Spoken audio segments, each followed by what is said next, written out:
Fala, galera! Podcast dessa semana é com meu irmão Tomás Covas, filho da lenda Bruno Covas, que a gente tem aí um grande apreço. Todo mundo acompanha, a gente sabe quanto Tomás é amigo, é querido por nós. Tomás vai aqui falar um pouquinho com a gente hoje sobre o pai dele, sobre ele, sobre como tá seu futuro, seu presente também, seus estudos, o que o Tomás pensa de tudo que tem rolado aí. Tomás, valeu. Obrigado por ter vindo. Obrigado, Gu. Um prazer estar aqui. Fico muito feliz de estar aqui no seu podcast. Para mim é uma honra. Você é um cara que admiro sempre sua lealdade, seu trabalho na SP Tours, dando sempre continuidade aí no nome do meu pai, sempre nos trabalhos difíceis e incansáveis, às vezes de uma rotina de 14, 15 horas de trabalho. E é isso aí, tamo aí. Valeu. Valeu. Bom, Tomás é muito meu amigo, mas, galera, vai ser uma entrevista como todas as outras. A gente vai fazer uma entrevista aqui muito boa. Tomás, que é um irmão pra mim, e aqui, de novo, mostrar pra vocês como a gente tá chique. Mano, eu tô muito orgulhoso disso aqui, olha isso. Ó, eu me sinto Luciano Huck, tá? Com isso aqui apresentando o Caldeirão, porque definitivamente, obrigado equipe e produção, a gente tá voando aqui. Tó, seguinte, vamos começar pelo seu pai. Em relação ao seu pai, Bruno Covas, o que você mais carrega de aprendizado, algumas histórias suas com o seu pai, com o Bruno, vocês, sempre extremamente próximos, você sempre fez questão muito de acompanhar seu pai, eu vi isso de perto, posso falar muito disso, e quando não estava perto, era a principal preocupação do seu pai sempre quis te dar a melhor vida possível, mas acima de tudo, valores e ensinamentos que eu tenho certeza que ele te deu, mas a galera lá em casa não necessariamente sabe de tudo. Se você puder contar um pouquinho pra gente disso. Claro, cara, eu sempre ficava muito curioso para saber o que meu pai fazia, porque desde pequeno, desde eu muito novo, ele no- ficava pouco tempo em casa no começo, e quando eu ficava sempre na escola, tinha uma vida mais tranquila, e eu falava, o que que meu pai realmente faz? Que ele fica tanto tempo trabalhando, tanto tempo fora de casa. E quando eu fui crescendo, comecei a acompanhar meu pai e via que ele era realmente um cara indagado com os problemas das pessoas, e ele sempre procurava de todo jeito, sempre trabalhando, se esforçando para fazer o que ele queria e sempre buscar ajudar as pessoas e ajudar as pessoas, principalmente mais vulneráveis, mais carentes. Isso era uma preocupação, assim, que eu via que ele tinha em mente, e ele sempre estava trabalhando para melhorar e dar mais dignidade à vida das pessoas. E isso foi uma coisa que falei: "Cara, pera, tem alguma coisa importante aqui que meu pai tá fazendo". Eu lembro uma história, eu vou compartilhar com o pessoal que é, putz, fantástico. Eu já falei isso muitas vezes na minha vida. A gente tava em período eleitoral em 2016, a gente ia fazer uma agenda de campanha, você tinha 11 anos, e a gente tava indo pro Grajaú, a gente ia ter uma agenda no Grajaú, e quando chega lá, você questiona seu pai, aos 11 anos de idade, você, Tomás, vira pro seu pai e fala assim, eu vi porque eu lembro, eu tava do lado. Você fala, pai, por que que o meio-fio aqui é diferente do meio-fio na Faria Lima? A calçada aqui é diferente da calçada em Pinheiros. Isso é injusto. Eu olhei aquilo, eu falei, pô, mas não é possível. Eu com 11 anos de idade, eu só queria jogar um futebol, um videogame. Eu nem sabia o que era meio-fio com 11 anos de idade. E você já fez uma pergunta dessa. Você sempre, além de admirar seu pai pelo trabalho dele, gostou muito de acompanhar as agendas do seu pai. Sempre, sempre. Não à toa, nossa relação vem desde lá, porque a gente sempre fez as agendas junto com ele. Acho que isso é algo que orgulhava muito ele. Mas também seu pai sempre deixou muito à vontade. Ele nunca falou, não, e é isso, Tomás, você tem que ser político como eu, você tem que ser administrador público como eu. Sempre te deixou muito à vontade, conta um pouco disso Isso é também. verdade, completamente verdade, tanto que eu nunca tive nem essa conversa com meu pai de ele falava: você vai ser isso, você vai ser aquilo", assim. Eu nunca tive uma vez na minha vida essa conversa com ele, que era algo completamente natural, eu gostava muito de acompanhar. E essas passagens, tem uma passagem que ele me conta que eu falo: "Pai, por que você é político? Por que você faz isso? Que te move?" E ele falou que quando ele teve certeza que queria seguir essa carreira, uma das certezas foi um episódio quando ele estava com meu bisavô, com o Mário Covas, que eu não tive o prazer de conhecer, mas meu pai sempre contou muitas histórias para mim. E quando ele estava ainda nos seus 18, 19 anos morando no palácio, ele chegou mais tarde no palácio, veio de uma festa, e o governador, então, Mário Covas, ainda estava acordado no meio da madrugada e o meu pai questionou ele: "Vô, o que que você tá fazendo aqui?" E era uma noite fria em São Paulo e o Mário falou assim: "Bruno, como que você consegue dormir sabendo que lá no centro tem morador de rua passando frio hoje à noite e a gente tá aqui em casa? Eu não consigo dormir pensando numa coisa dessas." E quando ele me contou essa história, foi quando eu realmente parei para pensar e parar para ver como realmente o trabalho que meu pai sempre buscou foi para dar dignidade e uma melhor qualidade de vida para aqueles que realmente são os mais necessitados. E acho que essas histórias foi o que vai movendo a gente. Sem dúvida, não. Esse senso público é surreal, tanto do seu bisavô quanto do seu pai. Parece que vocês nascem com isso no DNA. Nunca vi, pelo amor de Deus, viu? Ô, família! Tô brincando. Ô, continuando ainda no seu pai,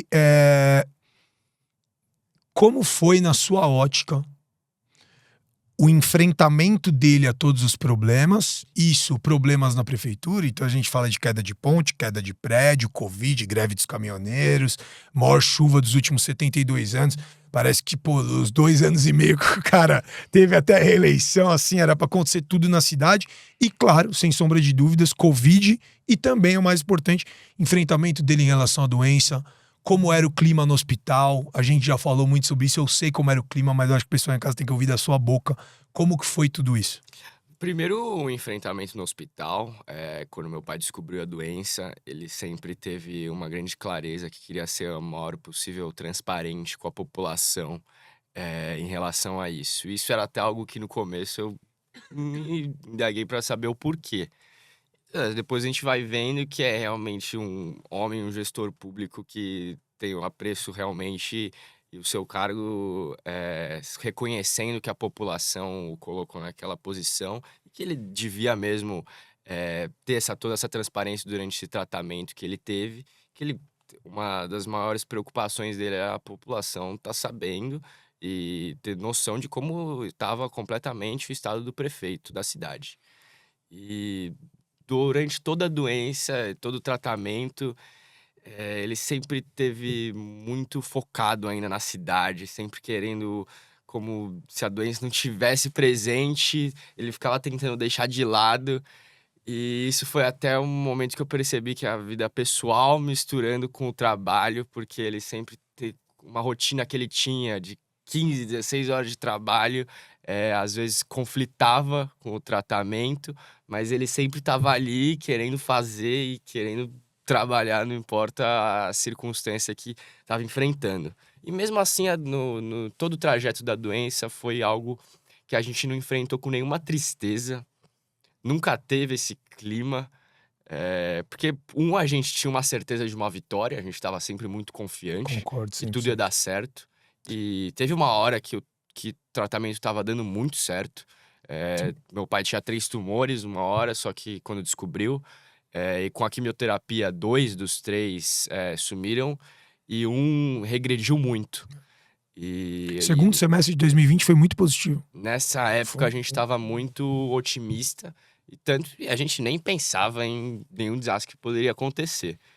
Mas as coisas foram piorando depois, esse tumor ficou pequeno, depois lá na frente foi aumentando e, enfim, acho que foi isso um pouco a passagem. É isso, eu lembro totalmente. E o clima no hospital, mesmo quando ele já estava pior, quando foi mais próximo, então, sei lá, abril, maio principalmente ali, aqueles últimos 15 dias, ainda assim o clima no hospital era pra cima. Sim.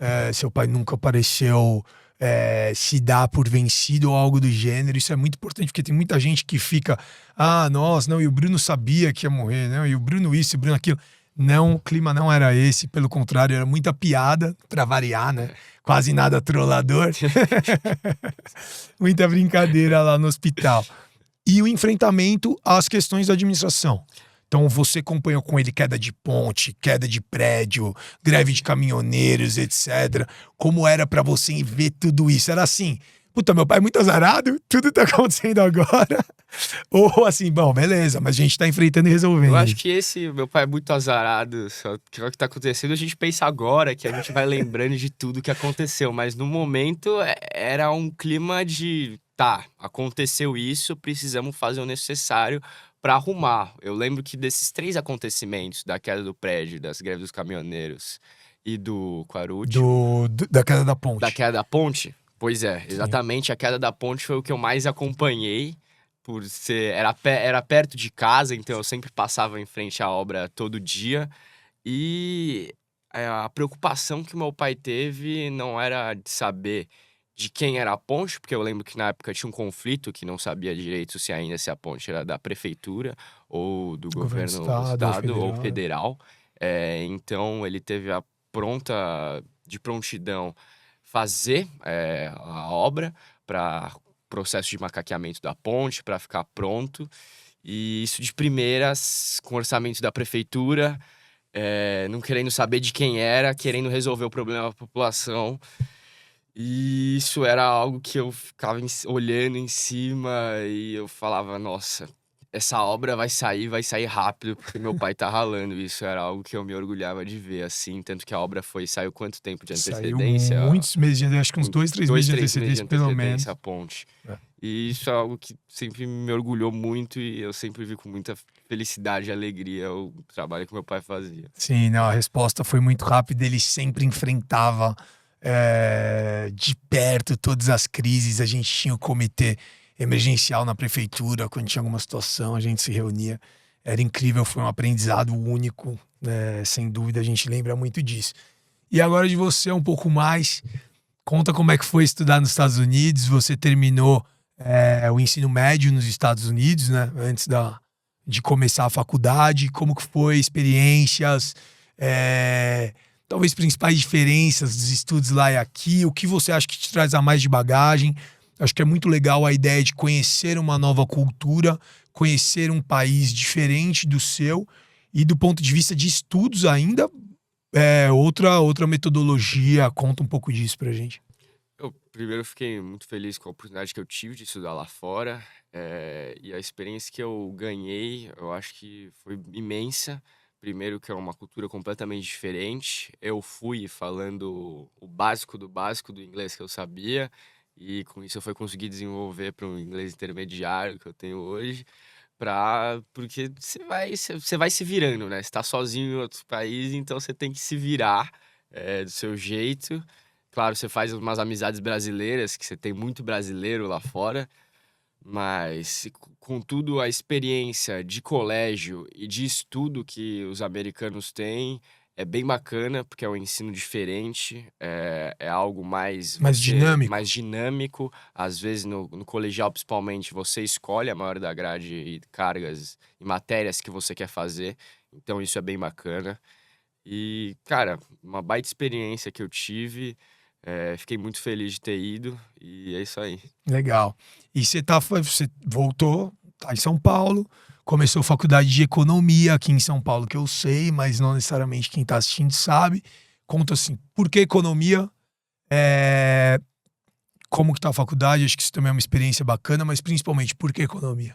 Cara, economia, primeiro que eu sou um cara mais de exatas, sempre fui melhor em matemática do que português no colégio. E economia, eu queria um curso que foi um curso que meu pai fez, economia na PUC Sim. também.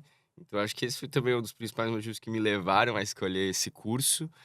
E eu acho que é um curso que você tem uma aprendizagem muito boa, mas é ao mesmo tempo muito difícil de estudar, mas acho que dá para ir carregando isso. Eu fico muito orgulhoso de ter estudado no mesmo lugar que meu pai fez. Claro, meu pai fez economia na PUC e direito Simultaneamente. simultaneamente, direito na USP. Era, Outro ele é nível. viciado em estudar, ele era Exato. também. Eu sou um pouco menos crânio, mas eu acho que a experiência que eu tenho na faculdade aqui vai me deixar pronto para a carreira que eu queira seguir. E, pô, fico muito feliz de estar agora entrando na faculdade, começando a vida no vida adulta, finalmente. Com certeza. E você pensa em voltar para os Estados Unidos? Claro, não necessariamente a decisão pode estar batida ou não, mas como é a sua cabeça em relação a isso? Cara, eu penso sim, se quando eu tenho oportunidade, eu quero voltar, acho que ano que vem, mas porque eu gosto muito da faculdade de lá, do estudo de lá, eu acho muito bacana, que criei muitas amizades também, um network legal. E a faculdade lá, eu acho que é uma faculdade muito mais focada também nos estudos, em geral, e tem uma grande tecnologia. E essa experiência que eu tenho, que eu possa ter lá fora, acho que pode contribuir muito, que eu não gosto, não quero para o meu futuro morar fora do Brasil, só que eu acho que eu tenho um currículo e uma faculdade, um tempo da minha vida fora do Brasil, acho que isso traz uma bagagem bem bacana aqui quando eu voltar para cá. Não, sem dúvida. É aquela história de que você, inclusive, estaria contribuindo para o Brasil, São Paulo, nesse caso, que é você trazer o aprendizado de fora para cá.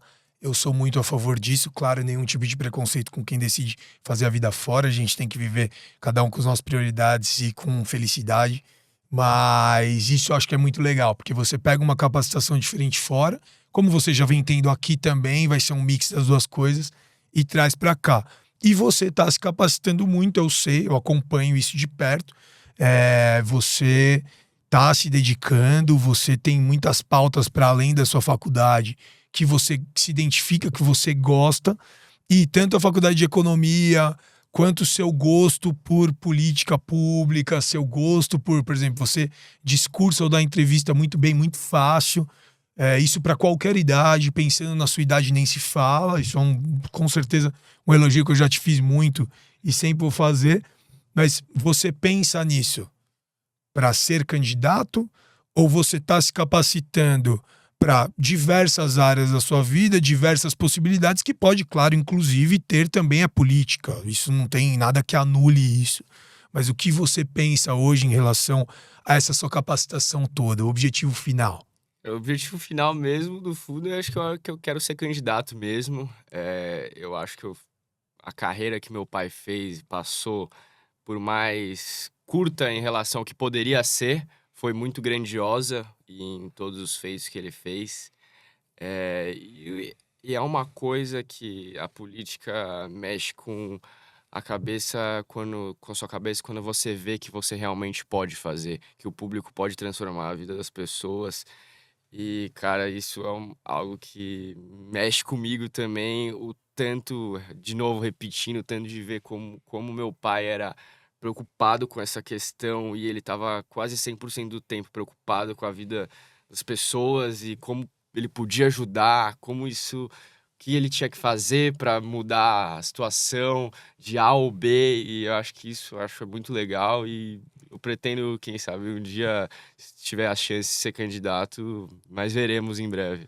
Legal, legal. Não, isso é ótimo. Isso daí é ótimo e é importante porque é uma decisão muito sua.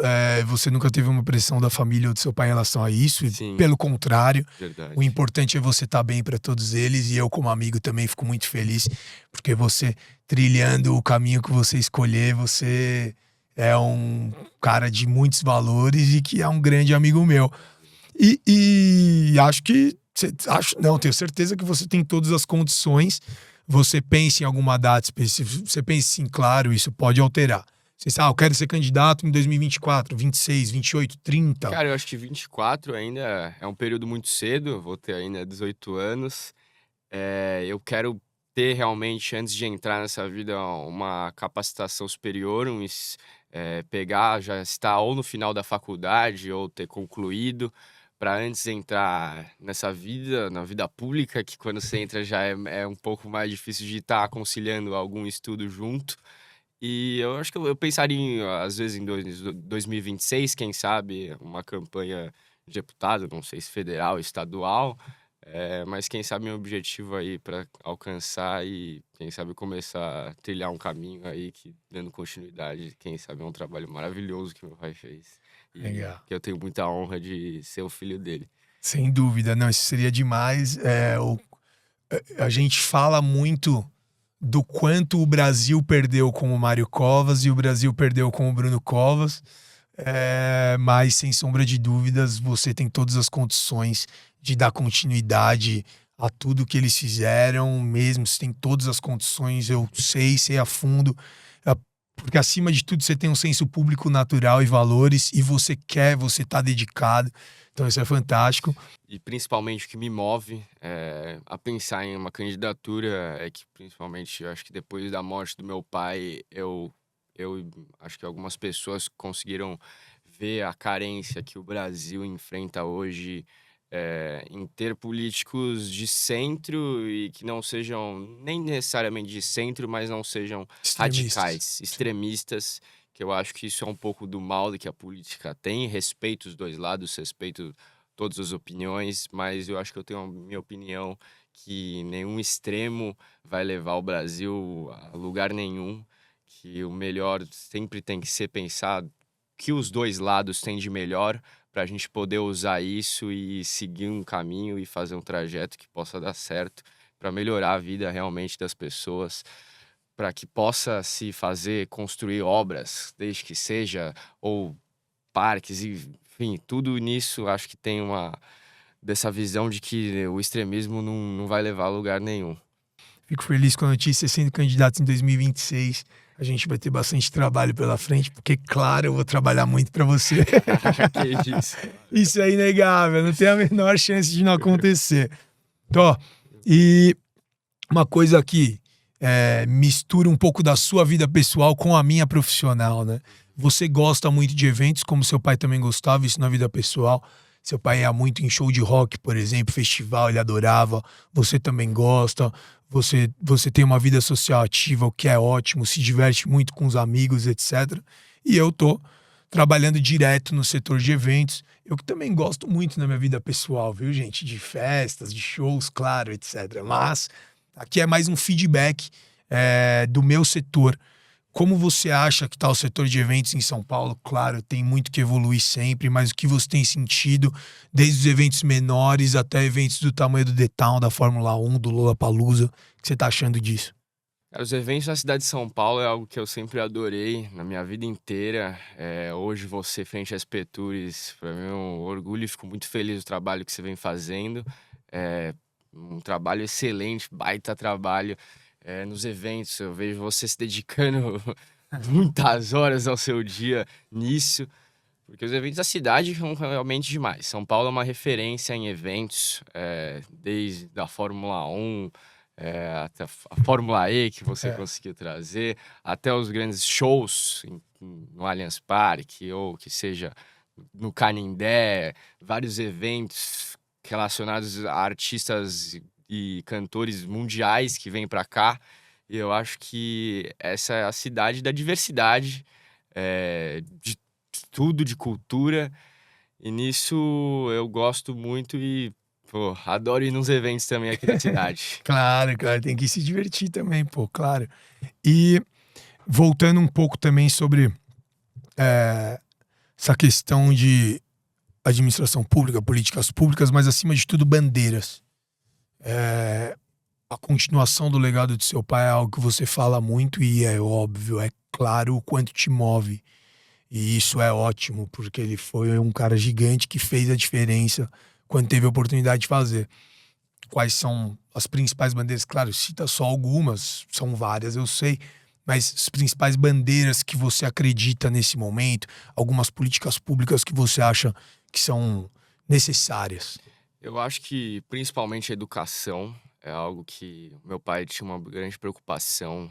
Quando o prefeito ele tinha uma grande preocupação também na primeira infância, para melhorar e ajudar a vida do desenvolvimento das crianças. Isso provou na construção de vários céus que ele fez para ajudar a zerar as filas na creche. E a educação é algo que muda a vida de um país inteiro e muda a vida mesmo. É muito importante a gente ter boas escolas, bons professores e bons alunos. Mas não só isso, eu acho que pautas em geral são várias. Educação, saúde, por exemplo. Eu acho que meu pai tinha um pouco disso de não ter uma pauta só, mas ter a pauta que ajudasse as pessoas. Em saúde, ter o remédio na UPA, no UBS, que seja, e na área, por exemplo, de transportes, o asfalto tem que estar em dia. Então, eu acho que tudo isso é misturado e junto, ajuda e beneficia principalmente as pessoas que mais precisam disso e precisam da ajuda do Estado para conseguir ter uma vida melhor. Legal, legal. Tem duas passagens que eu quero lembrar, quero que você comente um pouco. Ah. Final da Libertadores Santos, Covid, seu pai em tratamento, se criou muita mística com aquele jogo. Eu quero que você conte a verdade, como que foi a decisão, como que foi. Aí um pessoal fala que seu pai sabia que ia morrer e te levou porque era um dos últimos momentos com você. Conta um pouco disso, eu sei, mas acho que é muito importante o pessoal saber. A gente vai dar uma desmistificada em tudo aí, viu, galera? Que sensacionalismo gosta de criar umas historinhas. Foi um grande sensacionalismo na época. Meu pai não me levou, porque achou que eram seus últimos momentos. Mas ele me levou, sim, para curtir um momento comigo específico, que era realizar o meu sonho de ir uma final Libertadores. Não realizou o sonho completo, porque o sonho era ter ido e ganho. Mas viu, isso vai ficar para uma próxima. Mas foi uma final, um jogo que eu queria ir. Que foi liberado pela vigilância. Foi liberado Claro, o seu pai não descumpriu nenhuma regra ou lei, A importante vigilância dizer. sanitária liberou uma parte do estádio Maracanã para as torcidas. A gente tinha sido convidado da CBF, íamos ficar num camarote em cima. Meu pai tinha conseguido esse ingresso, só que esse ingresso que a gente ia ficar escondido, eu nem queria. Então a gente foi mesmo para as arquibancadas que estavam liberadas no setor, acho que oeste do Maracanã. E ficamos ali assistindo o jogo. E, cara, foi um jogo triste para mim, Mas marcante. mas muito marcante. Mas não foi um jogo triste pro meu pai, porque o meu pai, o que ele gostava mesmo era de estar do meu lado e acompanhando comigo, porque o mais santista era eu de verdade, o fanático sou eu. E acho que peguei isso um pouco do meu tio e talvez do avô dele. Porque quem ficou abalado depois dali fui eu, não foi ele que tava em tratamento de câncer. Não, isso daí é outra coisa também. Falavam, não, olha, o Bruno é um santista fanático. Ele era um tomazista fanático. Ele ia com você em tudo. Porque só você pra levar seu pai no estádio.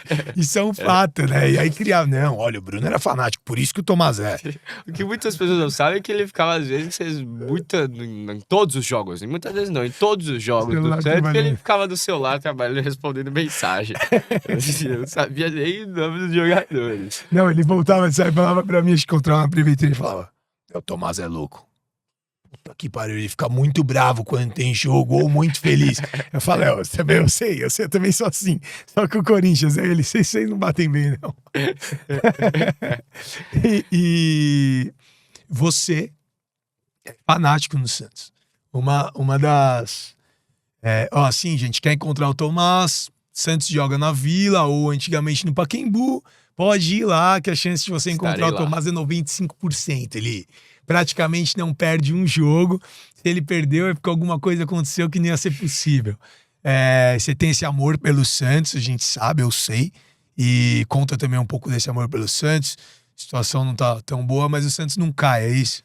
Não cai esse ano, se Deus quiser. Estamos com a ajuda Pelé lá de cima, olhando pra gente, jogando por gente, fazendo suas místicas, que você vê tem lance dos jogos do Santos, em vitórias, último minuto, tudo que você fala, foi Pelé essa bola que ajudou a colocar ali.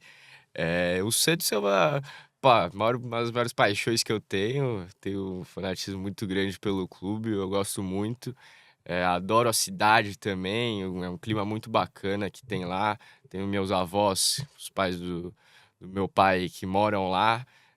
minha avó Renata, meu avô Pedro, Sim. e sempre passo lá para ver eles aproveitando quando vão nos jogos, que eu acho isso muito bacana, esse sentimento e essa alegria que eu tenho de estar lá. Sem dúvida. Não, você gosta bastante, tá certíssimo. E outra passagem também que eu queria que você contasse, o salto de paraquedas com o seu pai. Também foi outra aí que criaram mística pra caramba. Não, porque ele queria se sentir leve, voando, etc. Não, de fato ele queria voar mesmo. Eu também já saltei de paraquedas, eu sempre quis, é demais. Inclusive, quem saltou de paraquedas, recomendo. Tem que saltar de paraquedas. É uma das melhores experiências que você pode ter.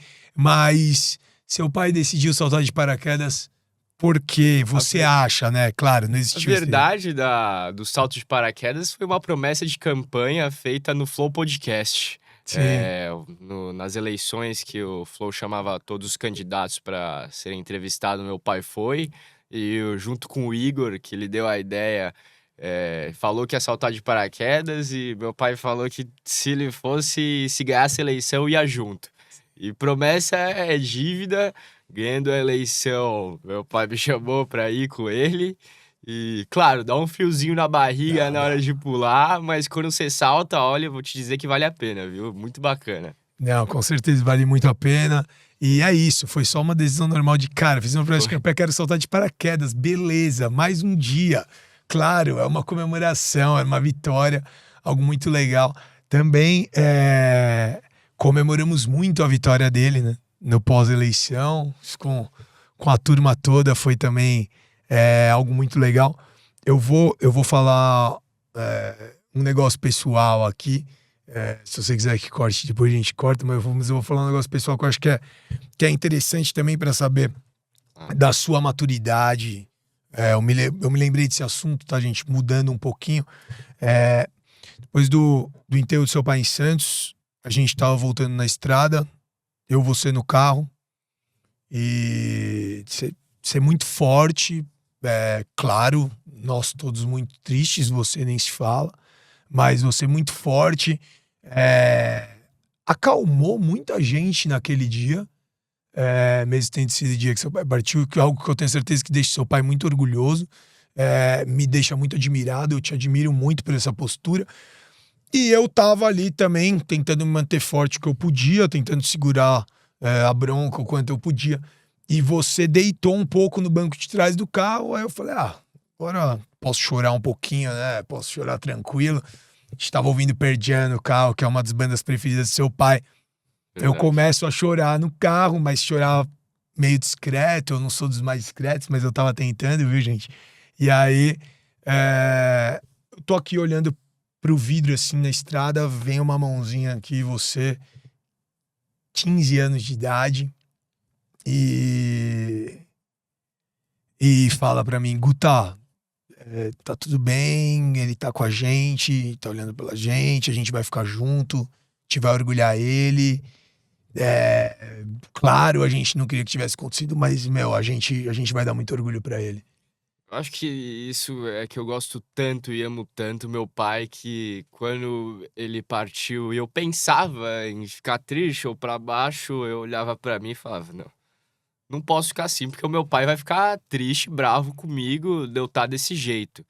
Então eu acho que uma força sobrenatural que o meu pai me deu, eu não pude ficar pra baixo e acho que a gente tem que sempre levantar a cabeça e pensar em orgulhar ele todos os dias, como você mesmo me disse, sempre na época, porque é isso que ele quer realmente. Ninguém quis parte, independente que seja, quer que seus parentes próximos sofram a sua perda, né? E fiquem tristes, deprimidos. Então eu acho que isso foi algo que me motivou muito. Eu, pô, amava tanto, amo tanto meu pai que não podia, isso me deixar abalado e tô aqui sempre pra orgulhar ele. Não, muito bom, muito legal. Acho que você é muito forte em relação a isso. Ele tem muito orgulho de você, com certeza, e vai ter ainda ao longo de toda a vida. Que você tem muita coisa pra fazer ainda que você é novo. Tó, algum recado? Algum recado pessoal? Alguma coisa que você queira deixar de recado final? Alguma mensagem? Ou acabamos por aqui? Cara, acabamos por aqui. Acabamos por aqui? Então fechou. Valeu. Valeu por ter Obrigado. vindo. Fala, galera, dessa edição com o Tomás Covas, que acaba de deixar claro que quer ser candidato, quer ser político, não é um martelo batido, mas gostaria também que 2026, alguém de muitos valores, muito senso público, que eu tenho muito apreço. Então, você ter vindo pra mim, uma satisfação imensa, com certeza. Prazer é todo meu Valeu estar aqui mesmo. no seu podcast. Valeu, Gutinha. Valeu, irmão. junto. Tamo junto. Valeu, galera. Até a próxima.